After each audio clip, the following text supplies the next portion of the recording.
on, shake the whole store. Everybody has their copies? Are you sure? Did you keep your tokens?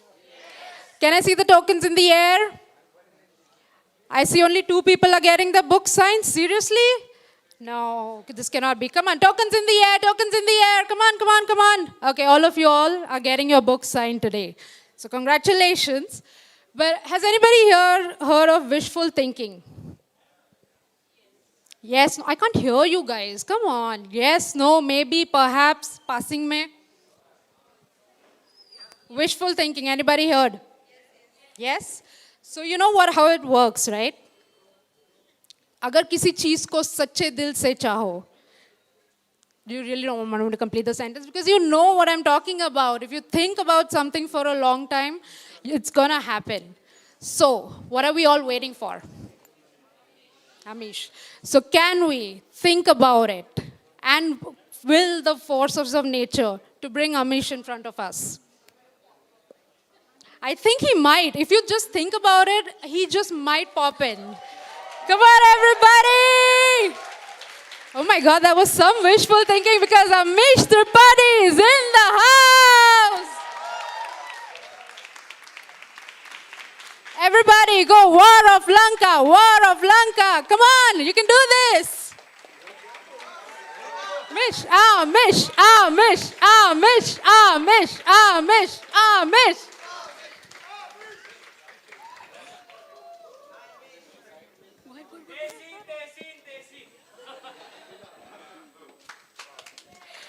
Come on, everybody! War of Lanka!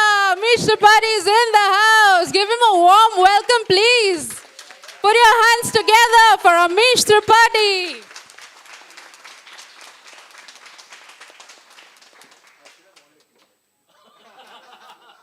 Okay, we also want to hear the joke. Come on. I said I should also want a t-shirt. This t-shirt, I mean, they got a special t-shirt for me. And I also have a package for more.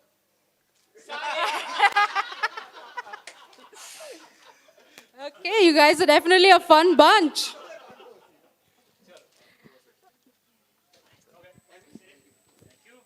Hi guys, thank you so much for being here. This is HarperCollins India checking in. I'm going to keep it very short, just the very basic introduction of Amish and Tehseen before Tehseen sort of leads his part of the conversation with Amish. So, you guys know Amish. Do I need to introduce him to you? Okay, great, great. But just a replug, very popular, India's most beloved, best-selling author we have in the house here. And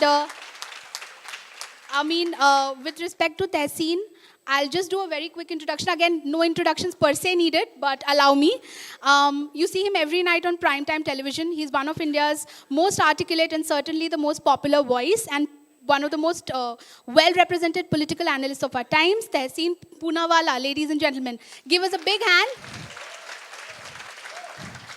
So, I know you all have your copies of War of Lanka ready. So, yes, keep them ready. This is the 4th book of the best-selling, actually the 2nd fastest-selling book series in Indian publishing history, Ram Chandra Series. War of Lanka is the 4th book. But Amish might tell you if it is the final book or not. So that I will, that is the part I will let Tehseen sort of like, move into that conversation to figure that part out. Over to you, Tehseen. Check, check. Oh, No. and the unveiling of the book. So should we first unveil Yes, the book? please. Yeah. Yes, please.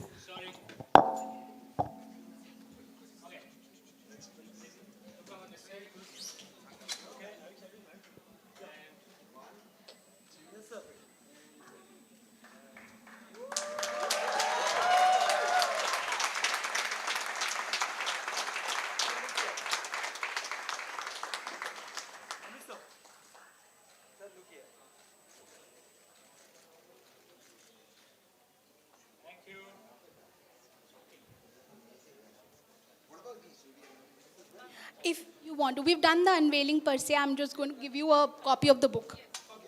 Yeah? I'm just giving you a copy of the book. Yes, yes, yes.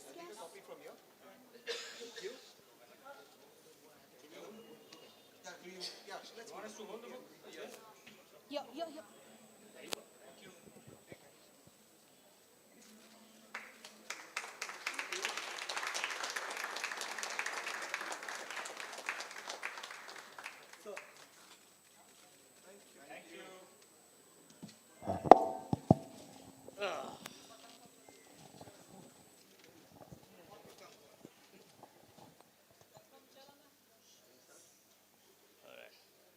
Check, check. Namaskar, Pune, Kasakai. And Amish, welcome to Pune. Thank you, thank you. Pleasure And- being here. And happy festivities to everybody. Navratri gets over today. Tomorrow is Dashera, so happy festivities to everybody. It's a really nice time, auspicious time. So welcome to Pune. And Pune is considered as the Oxford of the East. Or rather, Oxford was the Pune of the West. You know, the Brits, they Yes, came true. here. They took our system, so Yeah, actually, welcome. the oldest universities were actually in India. That's true. Takshashila. That's true. So, you know, India always had a history of universities. Pune's played an important role. So welcome to Pune. Thank you. And I thank heard you tied a pagdi, the Pune pagdi. I did. I was in camp at another bookstore. Am I allowed to name other bookstores out here, Akash? I'm sorry. There's a store called Solanki in on camp, and then they did a pagdi on me and a tika. It was great fun. Yeah. I loved Crossroad, it. you should do this next time. Yeah. You should do the Akash, where's Puneri Akash? pagdi. Where's Akash here? Tika, pagdi, shank. It was like, Yeah, Puneri pagdi is Great the best. And you should have some vada pav here. And for the audience. yeah, but knowing Tehseen's love for good health, he'll put the vada on the side, eat only that, not eat the pav. No carbs. No carbs.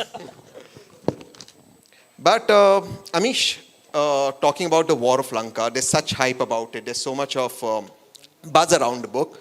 So, you know, the question that everyone wants to ask is, obviously these are inspired from the Ramayana. How relevant is the Ramayana today, in today's day and age? Honestly, very good question to start with, because asking, how relevant Ramayan is to India is a bit like asking how relevant breathing is to all of us.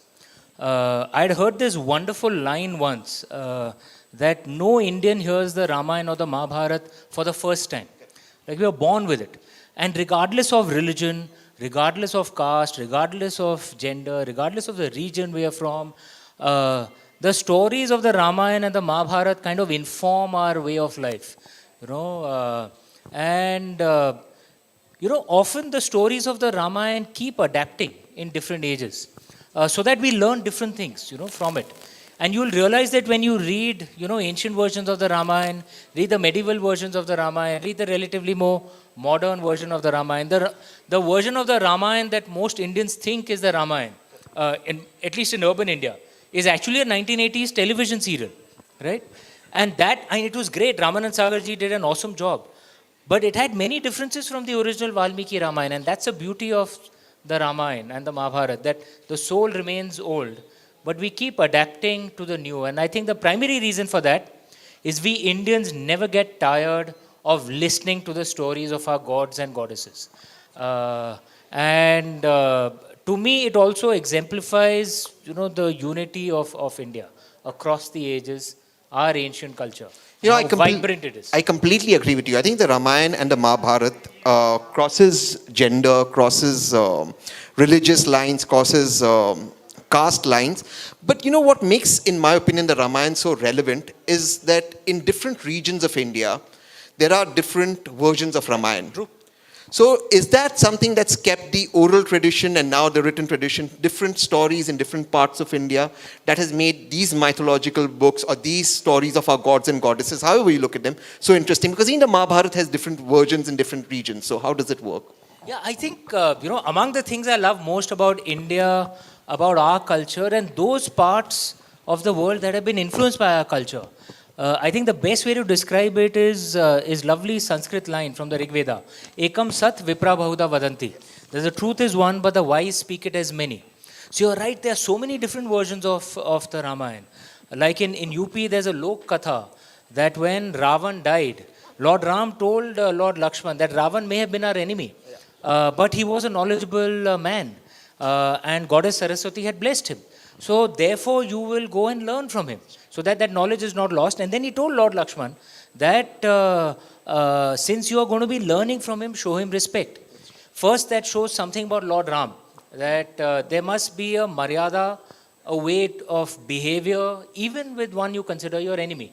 And then secondly, it shows the culture of our land, this love of knowledge, and appreciation for different truths, different points of view. Among the countries that have been most influenced by India is actually Indonesia. How many of you guys have been to Indonesia? Yeah, you've been there? Yeah. Indonesia, you'll find it very interesting to know is that in many of the islands, and this was told to me by a Muslim preacher in Indonesia, that they believe that Islam was brought to Indonesia by Arjun from Mahabharata. That's true. Yeah. And they actually believe that. And if you think about it, it's just so beautiful, right? That they intermingle stories. And then you go to their capital, they'll have, massive murti of Garuda, Lord Vishnu's. That's the national Vahan out airlines there. as well. Yeah, it's a national airlines as well. And then, so again, I asked this friend of mine that, "Hey, how come this is happening? You're all, and even the names are kind of Indianized. So how come this is happening?" He said, "Look, we changed our religion, but we didn't change our ancestors."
Yeah. So I That's agree. what drives me to write So the I book. agree with that, Amish. I think India, when we sort of say India is a very traditional society, I disagree with that. I think when we go back to our cultural past, whether it's the Ramayan, the Mahabharata, today people talk about LGBT rights, they talk about feminism. I don't think you could have a more stronger feminist icon than Sita. I mean, here's a woman who chooses to go with her husband. She could have stayed back in the palace. She chooses to go with him.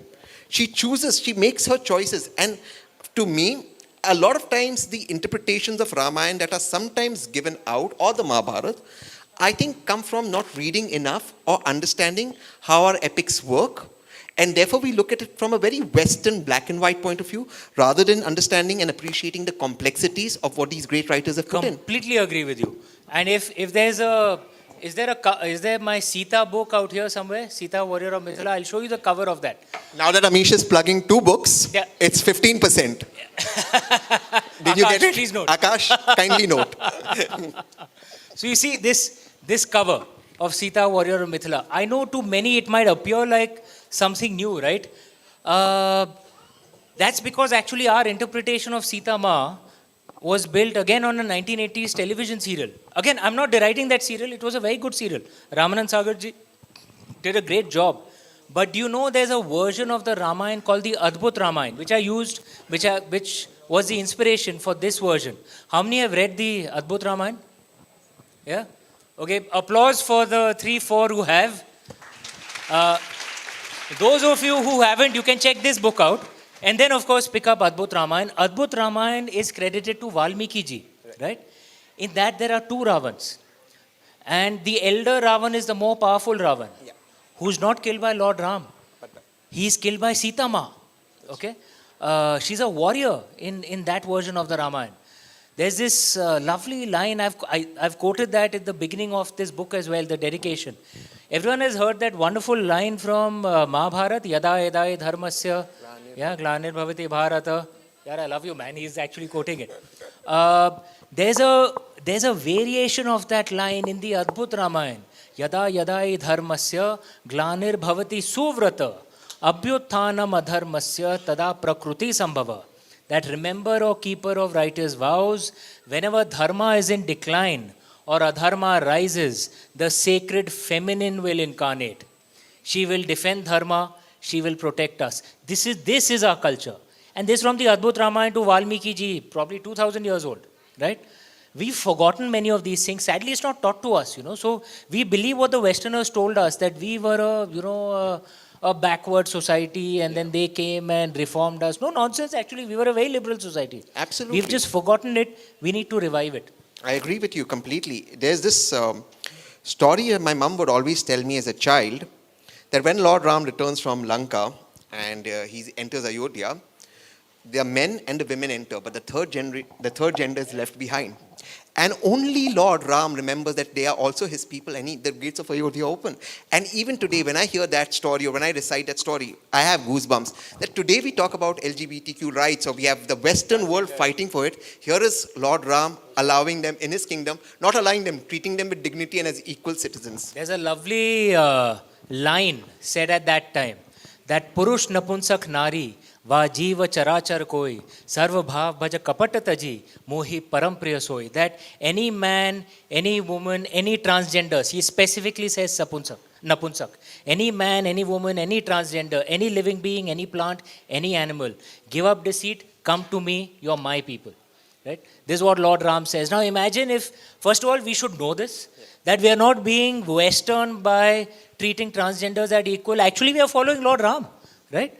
And this is there in the Ramcharitmanas, this line. We just need to revive the knowledge that was already there. That's true. And that's what makes India such a liberal country, which actually we have not sort of lost touch with our roots with. And that's why your book becomes so important. Amish, I noticed your audience is a mixed audience. You also have a young audience. I saw the graphics as soon as you launched it. They look fabulous. I got a copy of the book. Thank you for it. So is this deliberate? What do these graphics, what comes across? What is the thinking behind this? Is it to get a younger audience? I think part of the cover has, been done by this company called Octobus, There is an Insta Live and hopefully YouTube Live going on out there.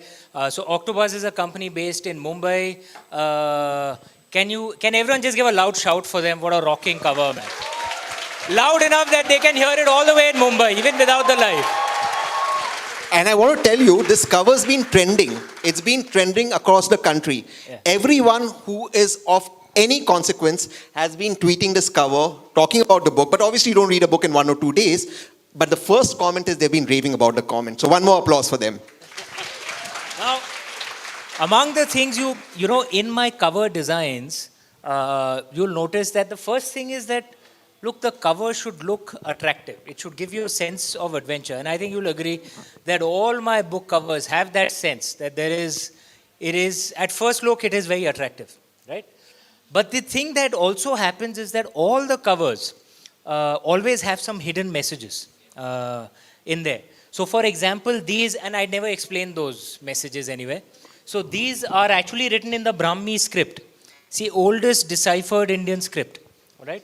And these are all clues. You need to know, Vedic stories. You need to know Brahmi to actually decipher these scripts. Not just this, actually, there are clues that are built across the books.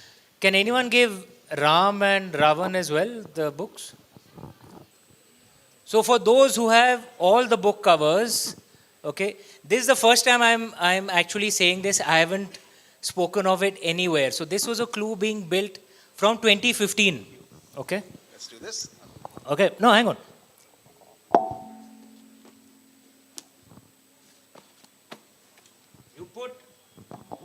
You put Ram, Sita, Raavan, Lanka on the spine. You'll find a map starts forming out there. Check it out. And then it'll give you a clue what the entire series is actually about. Yeah. That's fantastic. Yeah. It is, I'm damn lucky I really have a kick-ass team. I'm damn lucky I really have a kick-ass publisher in HarperCollins. These two out here, give a loud round of applause for them, Akriti and Shabnam. And loud enough that their boss can hear it in Delhi, Anant. You know, the thing that I like, I think, in today's day, my first book was actually rejected by every publisher it was sent to, right? Immortals of Why Man. was that, when you look back? Because actually I was given very specific reasons. That, you know, mythology bikega nahi, kaun bikega nahi, padhega? people are interested in campus romance novels, and that your books are too long. You know, I was told that main market are the youth, their attention span is very small, so more than 100, 150 pages they won't read. I was told you picked a religious subject, no one is interested in that. I was told you have these Gyan sessions every second, third chapter. And I was a guy, it wasn't Harper, I should tell you, but or Westland, my previous publisher, but someone had actually told me this. You want to make a book mass, you have to be like movies, you have to dumb it down. I kid you not. Someone actually told me this, that you have to dumb it down, right? Oh, they did say that. Yeah, which How I many think years is ago was silly. this? Which I think is silly. Look, all of us have different parts in our character. There are times when, you know, when we want to watch, even in a movie, we want to watch something intelligent. We want to watch Inception. We want to watch Interstellar. There are times when we want to put our brains aside and watch a masala movie. Yeah, I mean, Salman Khan or, you know, or a Rajnikant movie. Rohit Shetty movie, yeah. I love Salman Khan. Yeah. Or Rohit his Shetty, movies. yeah. Or Rajnikant. I had seen, how many Tamilians in the house? Give a loud shout. Yeah. Have you seen Chandramukhi? Yeah. Okay, the first time I saw Chandramukhi, it's a Tamil movie of Rajnikant. I saw it in Tamil without subtitles. It doesn't matter. Okay. I studied in Tamil Nadu, but I don't know that much Tamil. But it doesn't matter. It's Rajnikant. Listen, All right. Rajnikant defies laws of physics. Correct. So it doesn't matter. You don't need to know the dialogues. You just love it. You go with the flow. So look, I can have both sides, right? In me, at times I can want something intelligent. At times I want to put my brains aside. And it's not that I want to be, you know, that everyone wants something dumb all the time. There are times when you want something intelligent. There are times when you want something. So I have learned actually that it's not that you have to dumb it down to make it mass. My books, I mean, they're not really a secret. They've done well. And at the times when people want something intelligent, they want hidden clues in there. They want to make the effort of wanting to learn something. They want something in there which they can discuss with their friends, right? If it's a dumbed down movie or book, okay, you have fun with it and then you put it aside. You don't think about it. But if it's a book where there are layers, you can read it at various levels. You can decode clues with your friends. There are, readers, younger readers who've written into me, who've tattooed, the symbols from the Shiva trilogy or here, right? And who along with their friends have decoded some of these scripts to read what I have, the clues I've written, and then reading up the Rig Veda to decode it. And there is fun in that too, right? Yeah. So we can have both sides. And to me, I think perhaps, the books that I have are perhaps triggering maybe that part of readers, that things that they want to decode, things they want to think about, things that are a little more high IQ. So even my cover should reflect that. Yeah. It should have hidden clues. It should have things which they can have aha moment on. Arey, ye to dekha hi nahi tha. Yeah, I think the cover is fantastic. Like one guy noticed I don't know how many of you noticed this in Raavan. Correct? Oh, applause for her. The three of them noticed it. In Raavan, louder applause, yeah? In Raavan, enemy of Aryavarta, his pendant has two fingers. 2 bones. This time it has just one. Yeah, there's a point in there, right? And you'll see it when you read War of Lanka. So I think what you said is again very, very important, particularly because Indian culture, Indian mythology, I think is not as simple as good versus bad as the Western say religions or the Western point of view is this is right, this is wrong. I think Indian mythology and Indian culture is very complex. Very nuanced. Do you think, again, it's more about karma than about right versus wrong? So there are different points of view, reasons for it, and the consequences of those karma. Is that how it works? That is precisely how it is supposed to be. It is a much more nuanced way. There's no simplistic black and white. Everyone knows the English word evil, right? You know what it means? Is there any translation There's for nothing. that in Vedic Sanskrit? There is yeah, nothing. You're right. There's There is no nothing. translation for that in Vedic Sanskrit. Which is why even a Ravan, a grandson of Brahma, even a Ravan is... So there are nuances, there are shades of grey to everything. There's no concept of blasphemy in our ancient times. Everything was shades of grey. And there's no concept of judgment either. That's true. Our task was to see the stories of our gods and goddesses, learn from that and apply in our own lives, and then live with the consequences, positive or negative. So it's all in our hands. What happens to us is in our hands. It's on our choices. It's in a way, our way of life is in a way a way of life for adults. You're not treated like a child. Do this, this, this. You're not. You're told, these are the choices. Now think about it, and then do what you think is right. And then live with the consequences. Right? So you're treated like an adult. You think about it. You make your choices. It's all in your hands. Yeah, I think that's perhaps how Indian culture works, and you're absolutely right. And I think that the westernization, which is now even coming into our culture, okay, this is how it should be, this is how it shouldn't be, I think that pains me a lot. This controversy recently was about how you should worship. I think India is so diverse that there cannot be one answer of how you worship, what traditions you follow. My wife, who worships Kal Bhairava, does tantric. She's not a sattvic follower. Her way of life is tantric. So does that make her different? Does that make it wrong? So I think it's so amazing to have this diversity in India. And then you have the Westerners preaching to us on diversity. And I laugh. I'm like, you don't even know India and you preach to us. Absolutely. I couldn't agree with you more. And to me, that's the beauty of India. That we respect multiple truths. And we respect different ways of life. Like, let me exemplify that with a small pop quiz out here. Who is elder, Lord Ganesh or Lord Karthik? How many people will say Lord Karthik is elder? Okay, put your hands down.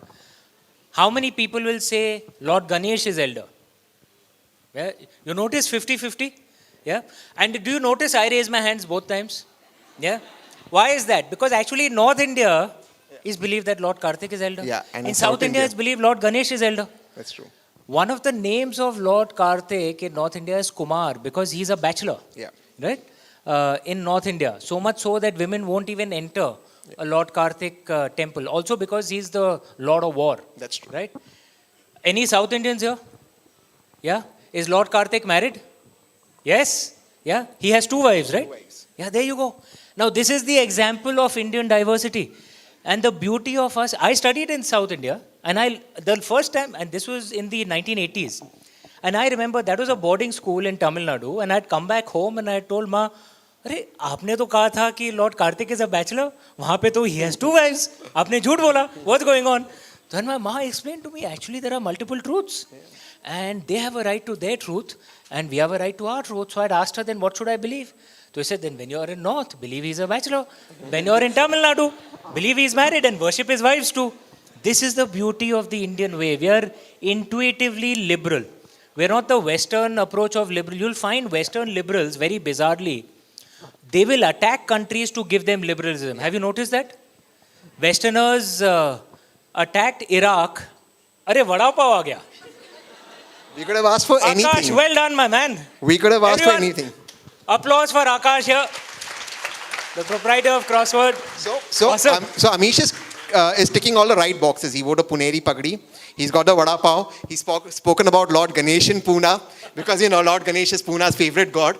So you're ticking all the right boxes. Your book is sold out tonight in Pune. Awesome. I'm a temporary Puneri right now. Okay. But I think let's open this up for the audience because the audience is waiting to ask you questions. You and I can keep chatting and we're going to be chatting through the night. Yeah. So, you want to... Should we have a show of hands for all those who want to ask questions? And a mic will be sent around. Mic is there. Yeah. Okay. That's, ladies and gentlemen, the tall man out there is a guy called Rais. He's the most powerful man in the house right now. Anyone wants to ask a question, you have to attract his attention. Rais, sab tumhare haath mein hai. Whoever you decide will ask a question. Good evening, everyone. Hi. Welcome, sir, to Pune. And my question was about the Discovery series, which you Ramayan, and it was on hydrogeology or other sciences that our mythology also deals with. So this field of interdisciplinary studies is something that I want to touch upon. Are you at Nehru Center or at ICCR working on anything like this, and are there any prospects for readers of your books particularly for that? Because we would really like to see that happening as a venture soon from your side. Beyond the author, we would like to see you as a promoter or a mentor sort of on such kind of interdisciplinary things. It would be wonderful. Okay. No, thank you. First of all, no, I'm no mentor, but I will certainly, promote many of these things. And that's what I tried to do with this Discovery TV series. I don't know how many of you have seen that. The first episode was released on Discovery TV on the 3rd, and on Discovery Plus app, it's already there. It's Legends of the Ramayan. And what we've done is kind of like a travelogue from Ayodhya to Lanka. And I'm the host, for it. And we explore many of the things written in the Valmiki Ramayan through a scientific perspective, right? So, for example, we are told in the Valmiki Ramayan that there was an underground river in Chitrakoot. And I'm sure many people, how many of you believe that there is an underground river in Chitrakoot? Okay, a reasonable number, so the rest of you don't, majority doesn't. Well, guess what? There is actually an underground river in Chitrakoot. And, Discovery Discovery had the budgets, right? It's an international thing. And we actually shot it like a mini TV, mini film crew. There was 25, 30 people. They had drone cameras. It was very professionally done, international class. They sent a geologist, a hydrogeologist out there earlier and said research. He actually found an underground river in a massive cavern. We've shot out there, okay? And it's fresh water because, if the water is stationary, it becomes stale, right? So water's flowing in and flowing out, but it's underground. It's in a cavern. We actually shot out there. And this there in the TV series. Various things like this, that we explore. And that one, of course, we've got this out in the TV series, but can our academics explore many of the things that have been written in the Ramayana, Mahabharata, Puranas? Some of those things, yes, maybe, interpolations later, which may have been fantastical, but many of those things actually happened. And imagine how cool is it, that you read something in the Ramayana and Mahabharata and you go to this place, "Arey yaar, ye to actually jagah hai yahan pe." And if we can have interdisciplinary studies by academics, by universities, scholars, right? That would be so cool. I'm trying my best to support it in all ways I can. ICCR is doing that as well. But any of you who are scholars or know scholars, ask them to to get into this field as well. Why should foreigners come and study our culture? Why should they? They'll want to run down our culture. It's our job to study our culture and bring out the facts and interpretations. The gems in them and the Absolutely. wonderful. Yeah. Anyone else?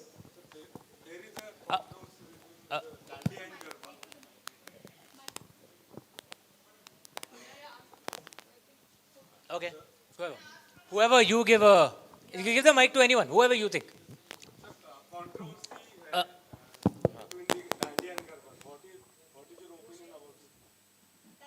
Sir मैंने तो नहीं सुना है इसके बारे में. हम डांडिया भी करते हैं, गरबा भी करते हैं. आप मीडिया से हो ना? I think he's talking about what happened yesterday. I think what happened. Yeah, whoever has the mic. Yeah. हाँ. Oh, there are guys above also. Okay, hi guys. Namaste Anish. Hi. I really enjoyed Suhail Devas. Thank you. Book. So I'd like to ask you, are there any more plans for the Immortals Writer Circle? There certainly are. I have many story ideas in mind which I want to take up. So one on Rajen Chola, one on Abakka Rani, one on Lachit Borfukan, various ideas like this. One on the Marathas also. So let's see where life takes me, and we are working on those projects too. My problem is I have too many project ideas and too little time, because I have my diplomatic work in London as well. I have to write my books. I'm doing documentary series too, and I've just been given the task to look at academic interdisciplinary approach as well. So I will, but I'm gonna be pushing that as well. But let me ask you about your diplomatic work. I mean, that's a phenomenal position you're in, and you can push India's cultural, you're India's cultural ambassador. How does it feel, and what are the changes you want to bring? What is your primary goal as a cultural ambassador in that sense? Among the things that shocks me the most, I don't know how many of you guys have spent long periods of time abroad. How many have, like, not a holiday, but actually lived abroad for a few times? Okay, a reasonable number. I'm sure you'll agree with me, among the things that surprises me out there is not so much whether people have positive or negative image of us. Thing that surprised me most when I went out there in 2019 is actually how little we are talked about. Considering we are actually the second most populated country on earth, soon to be the most populous country, with the 5th largest economy in the world, we just went ahead of our former colonial master, UK. Loud round of applause for that. Because the credit goes to all Indians. Post 1991, every government has contributed. All Indians have contributed to take it forward.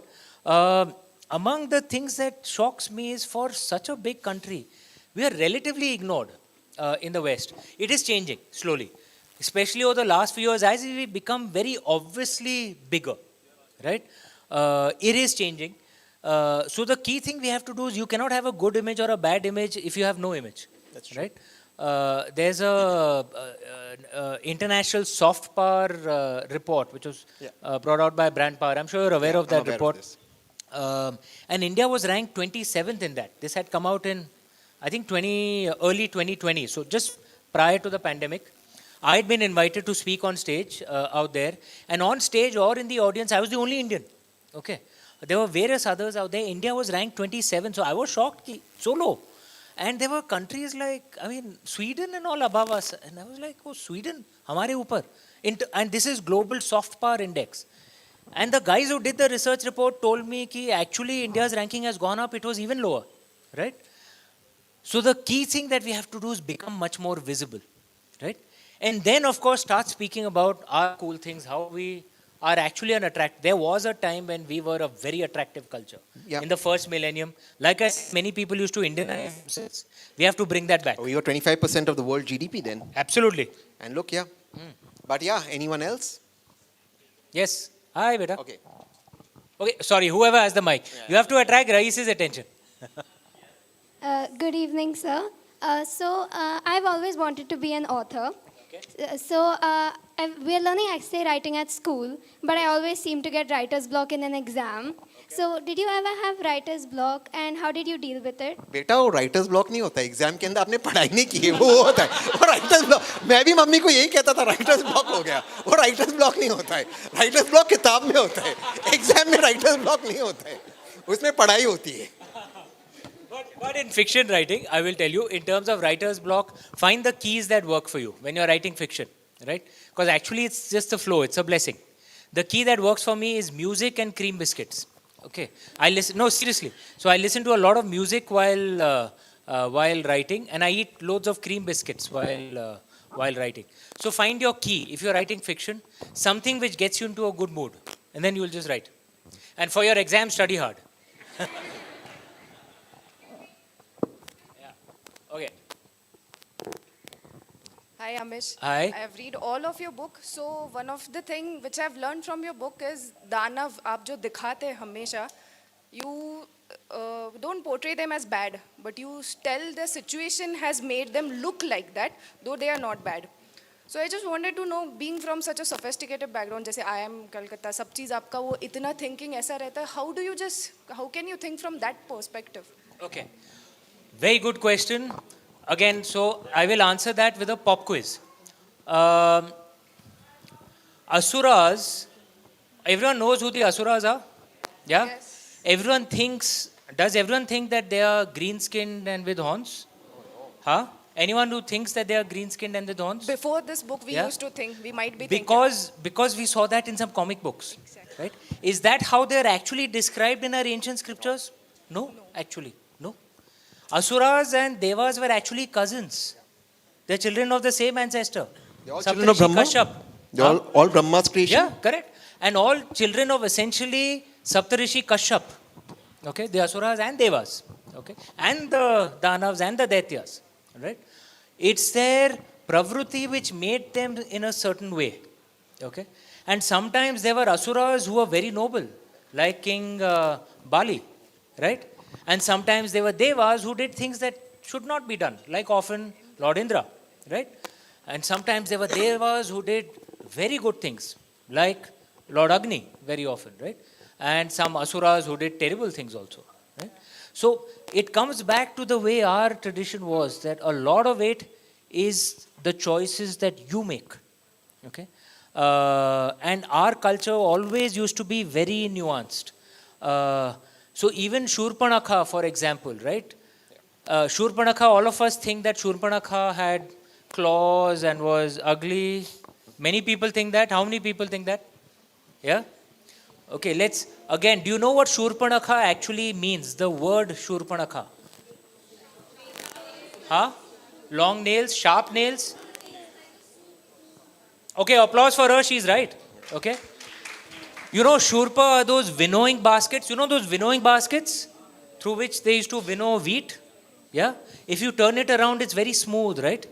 So Shurpanakha means nails. Shurpanakha means, manicured nails. So she was actually very beautiful. Okay? Another of Shurpanakha's name was Meenakshi, fish eyes. So she was actually very beautiful. She wasn't how we perceive her as, claws. No, she wasn't. Right? So, but she did things which weren't good. She may have been very beautiful, but she didn't. So, the point is, our ancestors, and as Tehseen said so rightly, saw things in a very nuanced way. Our ancestors were much more liberal and modern than we actually modernized in a way, than we actually realized. Even today there are tribes and people in India who pray to Ravan. Yeah. Even today. And so, even today, there is a story where Lakshman atones after Ram kills Ravan. Because in caste hierarchy, Ravan is a Brahmin. Lord Ram actually, in Lanka, there's a tradition in a temple where Lord Ram actually went to that temple, and in the Discovery TV series, we've actually showed that, where Lord Ram does a puja for having killed Ravan. There's also another very interesting story I heard in Karnataka, where Lord Ravan does a havan for Lord Ram to win. Yeah. You know that? In Karnataka. Because you require because havan to Brahmin ही कर सकता है. अब Brahmin कोई उधर था नहीं, तो रावण आते हैं और हवन करते हैं. Now that's a Karnataka folk tale. So there's such a diverse country, there is no good or bad. There is shades of grey, and a lot of it is the choices you make. It is completely in our hands, which means, in some ways it can be very scary, but in some ways it's so empowering. It is all in our hands. So we can be good people with the choices that we make. And the thing is that we always know what the right thing to do is. To be honest, if you put your hand on your heart, there are times in your life when you've done things which you know is not right, and you've always known that I'm doing something which is not right.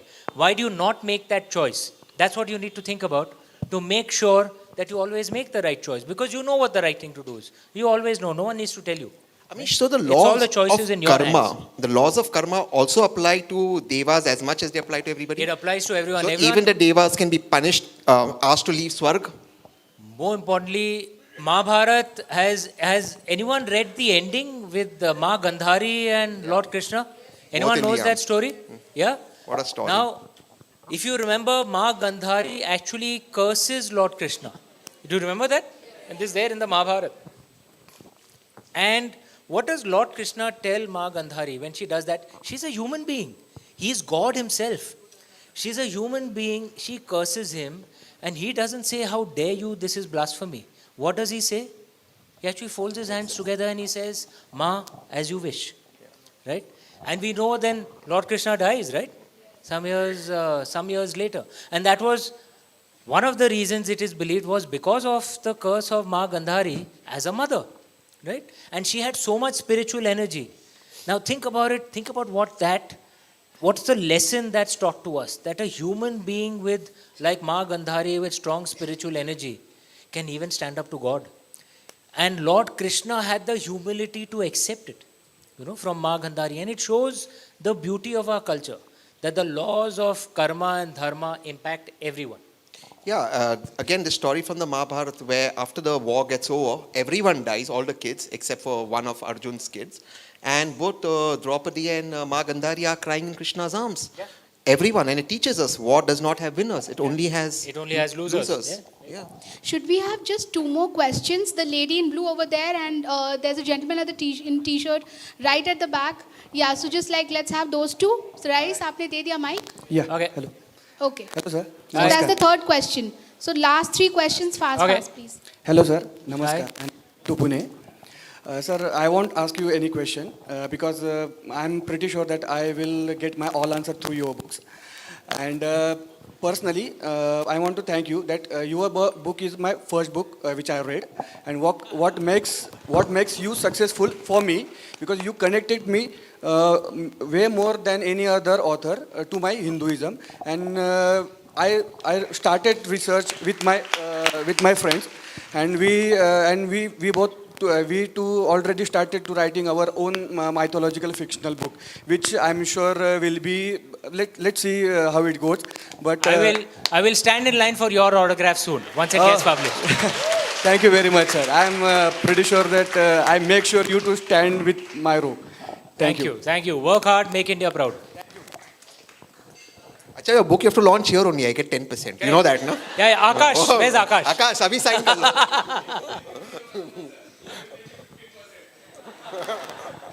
Hello, sir. Hi. First of all, actually, again, this is not a question. I come from the land of Sita. I'm Mithila? from Bihar, Mithila. Mithila. And in the folk tales which we have heard, Sita was always shown as that feisty and a very fiery woman. Yeah. But as you said, with the time, she was, kind of considered as very demure, someone who just follow her husband. But the way you depicted it, and I read it, it was so overwhelming. The way you have depicted females is so overwhelming. Yeah. So The thing is, she loved her husband. Yes. Right? But that doesn't mean that she has to give up her own character. she had a mind of her own. And the point is, real men love women like that, right? They Definitely. love women who have a mind of their own, Right. and that is actually our traditional way. Yeah, you're right. Do you You know? depicted, and I also There's a saw- story Yeah. that Sita Ma had picked up Lord Shiva's bow. Right. How many of you have heard this when she was a Yes, kid? yes. Lord Shiva's bow, the pinaka, With the which left hand. big warriors couldn't pick up. She just picked it up very casually. Yes, and even her physical depiction that she was wheat complexion and all that, that is so true. I mean, I just want to congratulate you for the way you have depicted women in your novels. So thank you, and I hope you come up with stronger characters and write more novels about them. Thank you. You know, Amish, this fascinates me about Lord Ram. and because you come from Mithila, I'll just tell you something a friend of mine from Mithila told me. But you know, Lord Ram is the only Indian god who has only one wife. He does not, and even when Ma Sita goes in the forest, he rules with a statue of gold. He does not let her go. And I think that is the power of Ma Sita. But you know, the story of Mithila, a friend of mine told me that every year from Ayodhya, Bharat comes to Mithila, and then there is teasing. And which other culture in the world can you tease your god? So the people of He's Mithila, considered damad, like of that. he's a damad Because of teasing like, him, the teasing thing, there's You know, fun. in one of the things I show in my Discovery TV documentary, this honestly I didn't know. In Ayodhya, there's a temple called Kanak Bhavan, which was apparently gifted by Kaikeyi Ma to Lord Ram and Goddess Sita as a Sita gift. to decide, right? yes. And they lived out there. Now there is a tradition out there, and till today there are people out there of men who dress up as women who believe that they are from Ma Sita's side. Okay, so they are the friends of the bride. Okay, so they treat Lord Ram like their jijaji. Yes. Okay, and there are men who dress up as women. And it's a very beautiful way because they love Lord Ram so deeply. All right, but it's a very different way. So again, gender neutrality. So it's and full of symbolism. And it shows the beauty of the Indian way, that we love our gods and goddesses in so many different ways, in so many unique ways. And one of the things I describe it as this is what you call a liberal love. Right. Because a controlling love is that, no, I want my person to be only this way. Anything else is false. Right. Whereas a liberal love is, I can love him or her this way. Someone else can love my god or goddess another way. That's all cool. That's what liberal love is, right? Absolutely. And I think we feel liberal love for our gods and goddesses. So in India, a god is a husband, a friend, a We have brother, a relationships with relationship. them. We or have you could fight, relationships you with could- them. Yeah, like in Kashi, there are so many people who actually look at Lord Shiva as like our Baba. You know that, and we will pray to him like, yeah, आपको हमारी मदद तो करनी ही पड़ेगी. You know, so it's almost like, भाई हम आपके छोटे हैं, आपको मदद करनी पड़ेगी. कल हट करना. Yeah. You know, in Chhattisgarh, there's a, I heard this recently, the chief minister was saying this, that this is the only place perhaps in the world जहाँ कोट लगता है भगवान का. तो आप भगवान के पास जाते हो, मन्नत मांगते हो, जो भी आप करते हो, कि प्रार्थना करते हो कि मेरी ये कामना आप इसे पूरी कर दो. और अगर भगवान पूरी नहीं करते तो कोट लगता है. कोट लगता है, भगवान को कोट में बुलाया जाता है.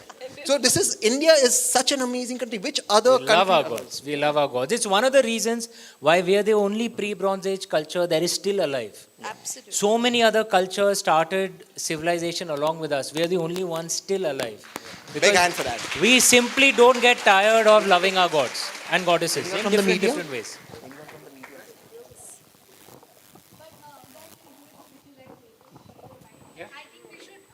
Okay. A book signed. Signed. Yeah, so we need to And also I didn't get notice there are started with people that. upstairs as well. So Yeah, we will yeah, yeah. just. We'll do this. Alag.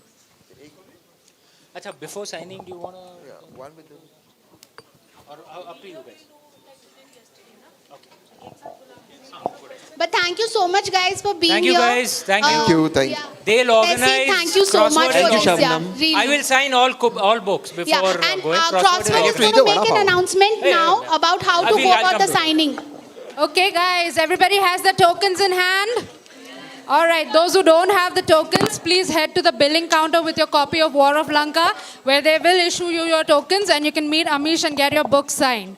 But for the time being, token numbers 1 to 25. Can I please have you over here, please? In a line, please. Thank you. Token numbers 1.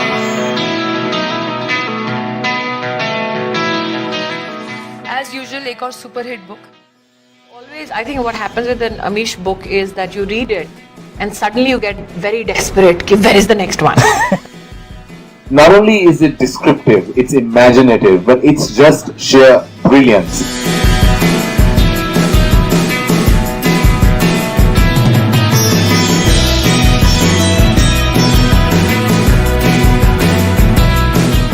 I wish that there are many more amongst you that will be inspired by today and this evening, and indeed by Amish Tripathi. He takes on mythology by the core and really, represents us and presents us in a way that we haven't seen before. the celebrity author, but one of the most influential voices of our times. It's that kind of a book that could interest my daughter and me at the same time.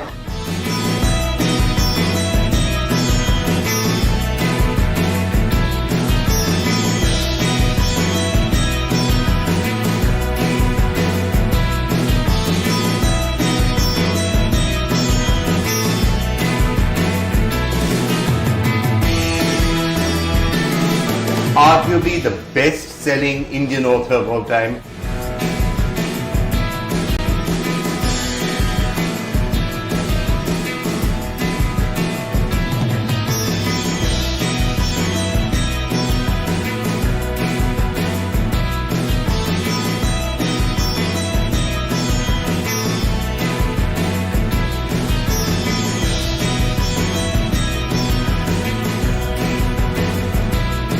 You know, I've been going through your new book, Raavan. This is possibly, to my mind, the most fascinating of the books that you've written so far.